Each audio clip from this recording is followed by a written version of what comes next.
আমার প্রিয় ছাত্রছাত্রীরা, সোমনাথ একাডেমিতে তোমাদের সবাইকে স্বাগত। রবীন্দ্র মুক্ত বিদ্যালয় থেকে তোমরা যারা মাধ্যমিক পরীক্ষা দিতে চলেছো, আজকের এই ভিডিওটি তোমাদের জন্য গুরুত্বপূর্ণ। তোমাদের নিউ সিলেবাস যাদের পরীক্ষা দিতে চলে, অর্থাৎ যারা জুন ডিসেম্বরে পরীক্ষা দিচ্ছ, তোমাদের কিন্তু নিউ সিলেবাস এবং নিউ সিলেবাসের বইপত্র কিন্তু আমূল পরিবর্তন চলে এসছে। বিশেষ করে ইতিহাসের তো পুরো বইটাই ধরতে পারো পুরো পরিবর্তন হয়ে গেছে। তো আজকের এই নিউ সিলেবাসের ইতিহাসের এই বইয়ে প্রথম অধ্যায় তোমাদের দুটো একক রয়েছে। তার মধ্যে প্রথম একক থেকে 40 খানা গুরুত্বপূর্ণ বাছাই করা শর্ট প্রশ্ন নিয়ে আজকে এই ভিডিওতে আমি আলোচনা করব। কাজেই তোমরা ভিডিওটি প্রথম থেকে শেষ পর্যন্ত প্রত্যেকে দেখে নাও। যারা জুন 2024-এ পরীক্ষা দিতে চলেছে, তোমাদের এনরোলমেন্ট ফর্ম ফিল আপ কিন্তু অলরেডি শুরু হয়ে গেছে। তোমাদের 19শে ফেব্রুয়ারি থেকে চলবে কিন্তু মার্চ মাসের 24 তারিখ পর্যন্ত। যারা এখনো এনরোলমেন্ট ফর্ম ফিল আপ করনি, খুব দ্রুত কিন্তু স্টাডি সেন্টারে, স্কুলে বা যারা এজেন্টের কাছে ভর্তি হয়েছে, অবশ্যই যোগাযোগ করে কিন্তু ফর্মটিকে ফিল আপ করে নাও। আর একটি তথ্য জানাই, প্রতি বছর অসংখ্য ছাত্রছাত্রী এই 24 তারিখের পর আবার ফোন করতে শুরু করবে যে sir enrollment form fill up কবে হলো, আবার জানতেই পারলাম না। যারা এজেন্টের কাছে ভর্তি হয়েছো, আমি সমস্ত এজেন্টের দোষ দেবো না। অন্তত 100-র মধ্যে 10% এজেন্ট খুব ভালো কাজ করছে, কিন্তু 90% এজেন্ট কিন্তু অনেকেই ভুল কাজ করছে। কারণ হচ্ছে এই এনরোলমেন্ট ফর্ম ফিল আপ অনেকেই করতে পারবে না, তারা জানে না। 20 তারিখের মধ্যে যদি তোমাদের এজেন্ট না ফর্ম ফিল আপ করায়, তোমাদের কাছে যদি রেজিস্ট্রেশন কার্ডটা দিয়ে থাকে, তোমরা ডাইরেক্ট হেড অফিসে তোমরা চলে যাও, তন্তুজ ভবন, কলকাতার তন্তুজ ভবন অথবা আমাদের বিকাশ ভবনে তোমরা চলে যাও, গিয়ে ফর্মটা কিন্তু ফিল আপ করে নিতে পারবে। এটা প্রত্যেক বছরের অভিজ্ঞতা থেকে আমি কিন্তু তোমাদের বলছি। যদি 18-19 তারিখ, 18 থেকে 19 এর মধ্যে যদি না ফর্ম ফিল আপ হয়, তোমাদের ডাইরেক্ট হেড অফিসে চলে যাও, ফর্ম ফিল আপ করে নাও, ঠিক আছে? তো আজকে ইতিহাসের এই 40টা প্রশ্ন আলোচনা করব। যারা ভালো রেজাল্ট করতে চাইছো, সোমনাথ একাডেমি থেকে 7টা সাবজেক্টের নোট, অধ্যায় টু অধ্যায় নোট স্বল্প মূল্যে সংগ্রহ করতে পারো নিচের হোয়াটসঅ্যাপ নাম্বারে আমাদের সাথে যোগাযোগ করে। যারা ডাইরেক্ট আমাদের কাছ থেকে নোট সংগ্রহ করবে, তারা পরীক্ষার 1 থেকে 1.5 মাস আগে লাস্ট মিনিটে সাজেশন, লাস্ট মিনিটে নোটটা সম্পূর্ণ ফ্রিতে পাবে। তো চলো আমরা ভিডিওটি শুরু করি। প্রথম একক, বহু বিকল্প ভিত্তিক প্রশ্নাবলী বা এমসিকিউ। প্রত্যেকটা প্রশ্নের মান হচ্ছে 1। 1 নম্বরের প্রশ্ন দেখো, 1717 খ্রিস্টাব্দে বাংলা ও উড়িষ্যার সুবেদার নিযুক্ত হন। উত্তর হচ্ছে কি?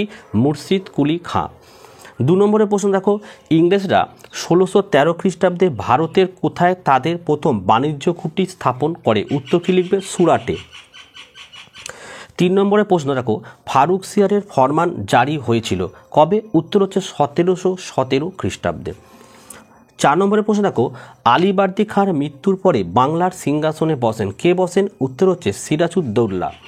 5 নম্বরের প্রশ্ন দেখো, সিরাজউদ্দৌলা কলকাতায় ইংরেজ কর্তৃপক্ষের কাছে দূত হিসাবে পাঠান কাকে? উত্তর লিখবে নারায়ণ দাসকে।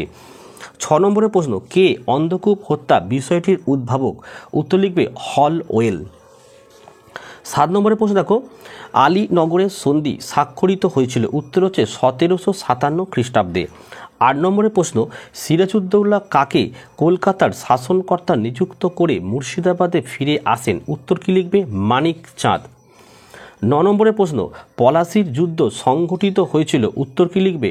23শে মার্চ 1757 খ্রিস্টাব্দে। 10 নম্বরের প্রশ্ন, বাংলার শেষ স্বাধীন নবাব ছিলেন? উত্তর হচ্ছে সিরাজউদ্দৌলা।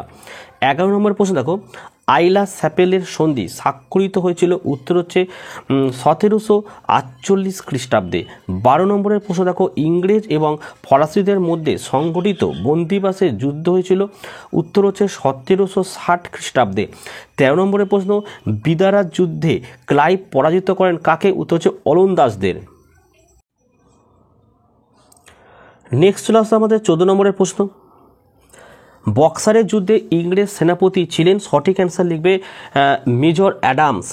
15 নম্বরের প্রশ্ন দেখো, বক্সারের যুদ্ধ সংগঠিত হয়েছিল? উত্তর হচ্ছে 1764 খ্রিস্টাব্দে। 16 নম্বরের প্রশ্ন, মির্জাফরের মৃত্যুর পর বাংলার সিংহাসনে বসেন কে? উত্তর হচ্ছে নজমুদ্দৌলা। 17 নম্বরের প্রশ্ন দেখো, ব্রিটিশ ইস্ট ইন্ডিয়া কোম্পানি বাংলার দেওয়ানি লাভ করেছিল? উত্তর কি লিখবে? 1765 খ্রিস্টাব্দে। 18 নম্বরের প্রশ্ন দেখো, দ্বৈত শাসন ব্যবস্থা প্রবর্তন করেছিলেন? উত্তর হচ্ছে রবার্ট ক্লাইভ। 19 নম্বরের প্রশ্ন দেখো, বাংলায় দ্বৈত শাসনের অবসান ঘটান? সঠিক অ্যান্সার হচ্ছে ওয়ারেন হেস্টিংস।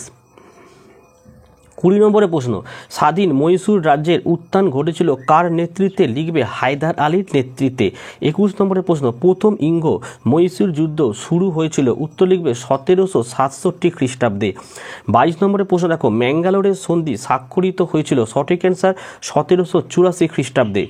23 নম্বরের প্রশ্ন দেখো, তৃতীয় ইঙ্গ মহীশূর যুদ্ধ শুরু হয়েছিল 1790 খ্রিস্টাব্দে।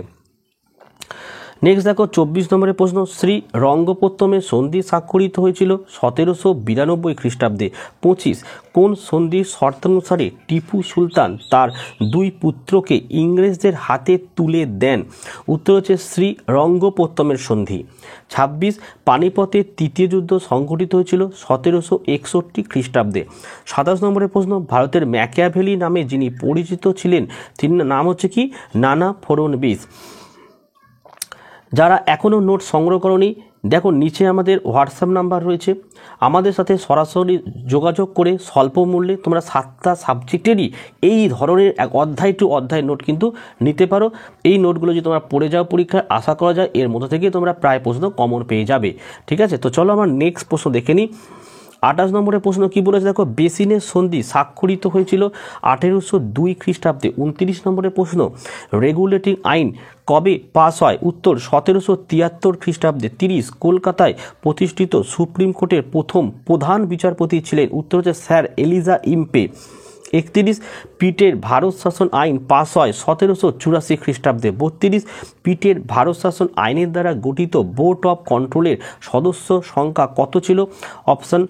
উত্তর হচ্ছে 4 জন। 33 নম্বরের প্রশ্ন, ভারতে ব্রিটিশ শাসনের ইস্পাত কাঠামো বলা হতো? উত্তর হচ্ছে আমলাতন্ত্রকে।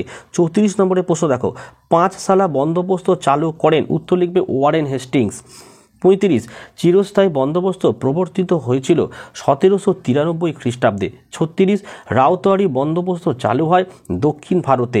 37 নম্বরের প্রশ্ন, রাউতওয়ারি ব্যবস্থার জনক কাকে বলা হয়? উত্তর লিখবে স্যার টমাস মনরোকে। 38, দেখো বোর্ড অফ ট্রেড গঠন করা হয় 1774 খ্রিস্টাব্দে। 39, মহলওয়ারি বন্দোবস্ত প্রবর্তন করেছিলেন? উত্তর লিখবে এল ফিন স্টোন।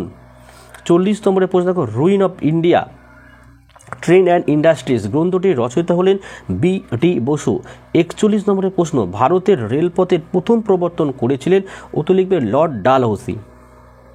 ভিডিওটি কেমন লাগলো অবশ্যই কমেন্ট করে জানিও। ভালো লাগলে লাইক করো, চ্যানেলে নতুন হলে চ্যানেলটিকে সাবস্ক্রাইব করো, আর পাশে থাকা বেল আইকন প্রেস করে অল নোটিফিকেশনটাকে অবশ্যই অন করে দাও। আর ভালো রেজাল্ট করতে হলে সোমনাথ একাডেমি থেকে অবশ্যই তোমার নোটগুলো সংগ্রহ করতে পারো। 7টা সাবজেক্টের নোট স্বল্প মূল্যে নিচের হোয়াটসঅ্যাপ নাম্বারে যোগাযোগ করে সংগ্রহ করে নিতে পারো। আজকের ভিডিও এখানে শেষ করছি। তোমরা প্রত্যেকে ভালো থেকো এবং সুস্থ থেকো।